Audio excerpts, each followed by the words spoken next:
Existem dois tipos de batalhas, a batalha para proteger a vida e a batalha para defender a honra. Foram com essas palavras que nos despedimos, por enquanto, de Jushiro Ukitake, um dos capitães mais pacíficos e gentis de toda a Gotei 13. Eu confesso que nessa parte em específico, os olhos deram uma marejada, não vou mentir. Nessa semana, como de costume, tivemos mais um belo episódio. Eu prometo que eu não vou chover no molhado dessa vez e ficar só falando de como o episódio foi incrível e isso e aquilo. Mas cara, não dá. É o Bleach, não tem jeito. Com o tanto de conteúdo novo que está sendo adicionado no anime, eu arrisco a dizer que talvez estejamos testemunhando a consagração da Guerra Sangrenta dos 1000 anos como o melhor arco de Bleach. Aspira, tu tá fazendo uma acusação muito séria, hein? Eu acho, ainda não acabou. Tem muita coisa pra rolar ainda, mas assim, né? O negócio tá ficando bom demais. Nesse episódio, tivemos enfim a explicação da doença do Kitaki e um grande flashback sobre o seu passado. O Aizen finalmente se revelando, decidindo conversar com Kyoraku, uma grande referência ao Arco do Inferno, e o Shed fazendo muito mais do que fez no mangá, metendo um socão no Rei Quincy. Tinha como esse episódio ser melhor? Eu acho que não. Antes de começarmos a análise, eu já gostaria de pedir o seu like e o compartilhamento do vídeo para alguma amiga ou amigo seu que também seja fã de Bleach. Essas pequenas coisinhas ajudam demais o alcance do canal e eu, claro, fico extremamente agradecido. Só lembrando que o que eu vou falar aqui terá spoilers do que já aconteceu no mangá, beleza? Então, vamos lá. Nos primeiros segundos de episódio, a gente já vai direto pro sacrifício do Kitaki. Nem chamaram pra jantar, o negócio já foi bruto, curto e direto, sem nenhuma preparação. O cara já vai tirando a roupa, tirando as bandagens, todo mundo, eita cara! Imediatamente vamos para o flashback do Kitaki e conhecemos muito melhor vários elementos sobre o seu passado que não estão no mangá. Começamos pela parte que está incluída no material original, onde o Kitaki, ainda criança, está agonizando devido a uma doença pulmonar e os seus pais pedem a bênção de uma divindade local chamada Mimihage. A estátua chora e adentramos no que parece ser aquele mesmo ambiente antes da separação dos três mundos, que apareceu no episódio anterior. E aqui já temos uma parte totalmente nova, onde o Kitaki bebe o que seria a lágrima do Mimihage, fazendo o seu corpo inflar e fundindo a sua existência com a entidade. Duas coisas muito legais dessa sequência é que, primeiro, eu adoro quando o Kubo traz esses pequenos aspectos do lore de Bleach, porque assim, todo mundo sabe que a Soul Society é o lugar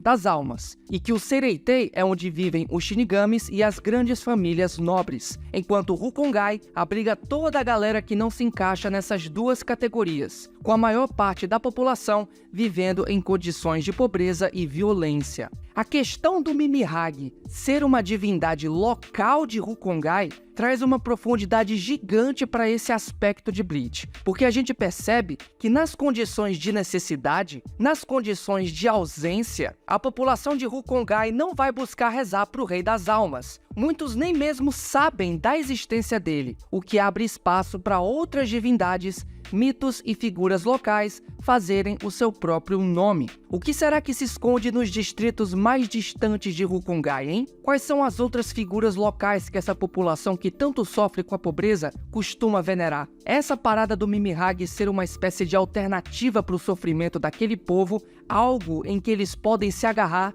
é muito, muito legal. No fim das contas, isso só evidencia o quanto a Soul Society é desigual e que o paraíso em Bleach talvez não seja tão bom assim. A segunda coisa que eu gostaria de apontar é que vocês notaram que o nome do distrito de onde veio o Kitaki e onde estava a estátua do Mimihage se chama Sakahone. Sakahone também foi o nome do primeiro capitão da 13ª Divisão, Saizo Sakahone, aquele velho decrépito que fazia parte da primeira Gotei 13, conhecida como a mais forte e sanguinária. Será que num possível arco do inferno teremos alguma ligação entre o Kitaki e o Sakahone? Tá todo mundo pra lá agora, né? Imaginem a loucura que poderia ser. Eu tô de olho nesse teu foreshadowing, Kubo. Eu tô de olho. Em seguida, temos mais uma demonstração de como o Kitaki era uma pessoa gentil, com todo mundo, até mesmo com um cara que tava brigando com uma velhinha na rua. Logo depois, testemunhamos o primeiro encontro entre o Kyoraku e o Kitaki, o primeiro treinamento deles. E aqui a gente consegue notar como o Kyoraku é implacável nas batalhas. O Kitaki simplesmente tosse sangue na cara dele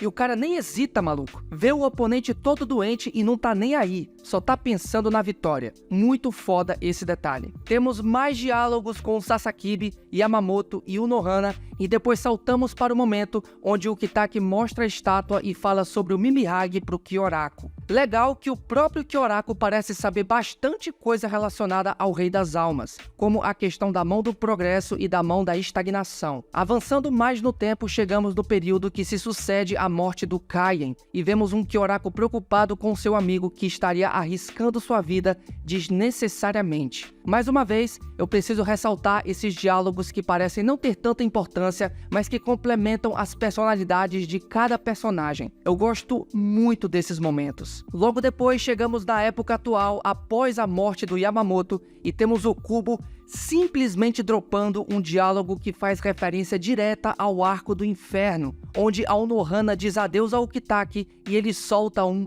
"nos veremos em breve". Mano, agora é isso. É isso que eu queria ouvir. O Kubo está cozinhando. Deixem o homem cozinhar. A gente volta pro laboratório, onde o Kitaki finaliza o ritual do Kamikake e passa os seus últimos momentos conversando com a Rukia, onde ele fala sobre os dois tipos de batalhas, em referência clara ao período que o Kaien lutou sozinho contra o Hollow que o matou. Essa sequência, pessoalmente pra mim, foi emocionante. Eu gostei demais desse detalhe, essa menção foi simplesmente perfeita. Em contrapartida, no palácio, um Ichigo desacreditado avança contra o Rei Quincy, que tanca todos os golpes. Yoruichi, Kanjo e Shed também entram na luta e temos o momento mais glorioso do Shed nesse arco, onde ele mete um socão no Yhwach. De todas as coisas que eu poderia imaginar pro anime, eu nunca pensei que eu veria o Shed sair na mão contra o Rei Quincy. É como diz o Ichigo, né? Eu não consigo imaginar o Shed perdendo. A Orihime aproveita a oportunidade e tenta curar o Rei das Almas, mas o Sotenkishun não surte efeito. O Yhwach então explica que o mesmo não pode ser ressuscitado por qualquer meio, mas ele se surpreende logo depois quando uma mão negra surge e segura o cristal partido em dois. Essa parte que mostra o All Might sendo neutralizado pelo Mimihage, eu achei bem da hora, tá? A visão dele parecendo um espelho trincado foi uma sacada muito criativa, evidenciando que o poder absoluto do Rei Quincy não conseguiu prever a ação do Mimihage. No laboratório, a deusa Soifon pergunta quanto tempo o Kitaki poderia se sustentar como Rei das Almas, visto que a situação não estava nada boa. O Urahara então explica que nem mesmo ele sabia sobre o ritual do Kamikake, e que para levar todo mundo lá pro palácio, o laboratório precisaria de mais Reiatsu. Eu só queria acrescentar o quanto deve ser dramática a situação de todo mundo lá dentro, vendo o Kitaki no meio da sala todo torto, coberto de energia preta. Mano, deve ser uma visão horrível. No Muken, o Kyoraku libera os selos e o Gold Aizen Sousuke se revela.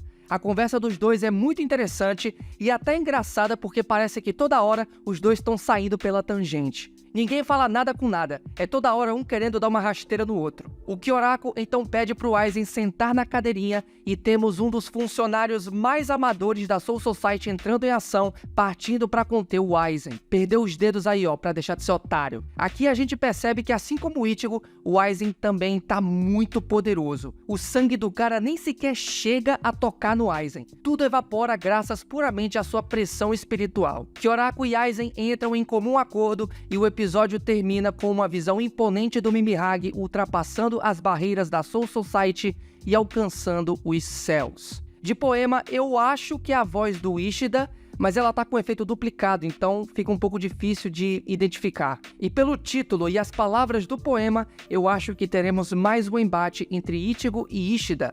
Vamos ver o que vem por aí. Mais uma vez foi um excelente episódio, com bastante coisa nova, dando um foco grande até pro passado do Kitaki. Tivemos aí uma referência clara a um possível arco do inferno.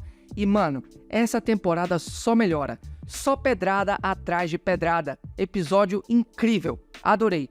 De nota, eu vou dar 4 de 5 Mimihage chorando. Eu espero que vocês tenham gostado do vídeo, não se esqueçam de deixar o seu like e comentem aí o que mais vocês curtiram no episódio. Se gostou do conteúdo, se inscreva no canal para ficar por dentro de quando sair qualquer vídeo novo e acompanhar mais novidades e análises sobre Bleach, beleza? Obrigado pelo apoio, eu vejo vocês no próximo vídeo, aqui é o Matheus do canal Bambuto e até mais.